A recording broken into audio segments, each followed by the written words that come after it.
wabarakatuh. Halo semuanya, perkenalkan saya Syahrani Ramadanti Putri dengan NIM C1B023077, mahasiswi Universitas Jambi jurusan Manajemen.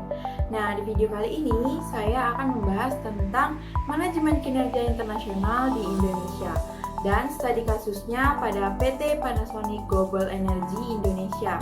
Video ini dibuat untuk memenuhi tugas mata kuliah manajemen kinerja yang diampu oleh Ibu Sri Rosita SEMM. Nah, sekarang kita mulai dari apa itu manajemen kinerja internasional.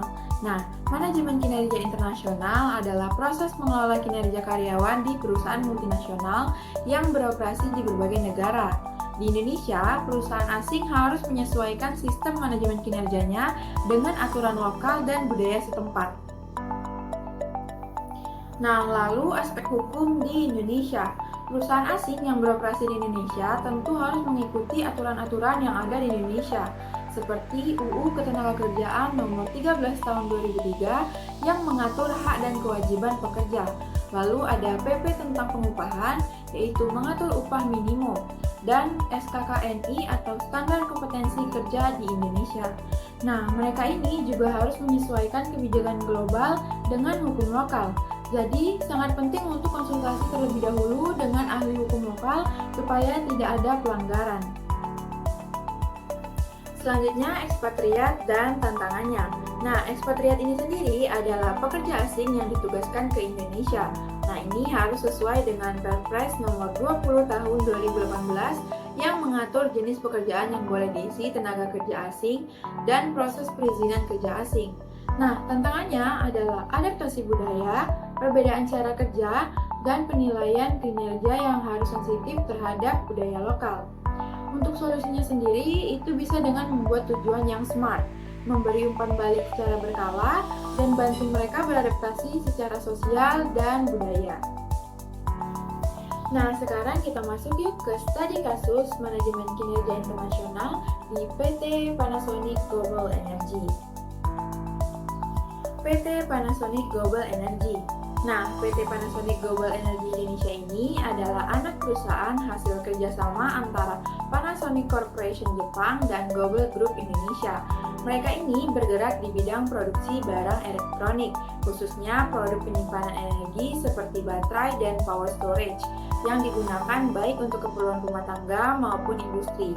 Sebagai bagian dari perusahaan multinasional, Panasonic ini menghadapi tantangan dalam menyelaraskan standar global perusahaan Jepang dengan aturan hukum dan budaya kerja di Indonesia. Maka dari itu, mereka menerapkan sistem manajemen kinerja internasional yang telah disesuaikan dengan kondisi lokal. Nah, lalu apa sih yang mereka lakukan untuk menerapkan manajemen kinerja internasional yang baik? Beberapa hal yang mereka lakukan adalah: pertama, melakukan perencanaan kinerja yang jelas dengan berdasarkan standar Panasonic pusat di Jepang tetapi telah disesuaikan dengan kebutuhan pasar di Indonesia. Lalu yang kedua, penilaian kinerja dilakukan secara rutin dengan sistem yang transparan dan adil serta melibatkan atasan langsung dan HRD. Lalu yang ketiga, pengembangan karyawan lokal jadi prioritas mereka, misalnya lewat pelatihan teknologi baru dan kepemimpinan. Nah, untuk ekspatriat sendiri, Panasonic ini memberikan pelatihan budaya sebelum mereka datang ke Indonesia dan menyediakan mentor lokal untuk bantu proses adaptasinya. Setelah penerapan manajemen kinerja internasional yang baik di PT Panasonic Global Energy ini, tentu menghasilkan dampak yang positif. Yang pertama, produktivitas karyawan itu jadi lebih meningkat. Nah, yang kedua, karyawan lokal itu jadi lebih kompeten. Nah, yang ketiga, kerja tim jadi lebih efektif. Yang keempat, adaptasi budaya jadi lebih lancar. Nah, yang kelima dan terakhir, citra perusahaan itu jadi semakin membaik. Kesimpulan, manajemen kinerja internasional ini bukan hanya soal menilai karyawan, tetapi juga soal membangun sistem kerja yang adil, efektif, dan mendukung kemajuan bersama. Nah, perusahaan seperti Panasonic ini bisa jadi contoh karena mereka berhasil menerapkan sistem yang adil, patuh hukum, dan mendukung perkembangan karyawan. Baiklah, sekian penjelasan dari saya mengenai manajemen kinerja internasional di Indonesia dan studi kasusnya pada PT Panasonic Global Energy. Semoga penjelasan yang tadi sudah saya sampaikan dapat bermanfaat bagi kalian semua.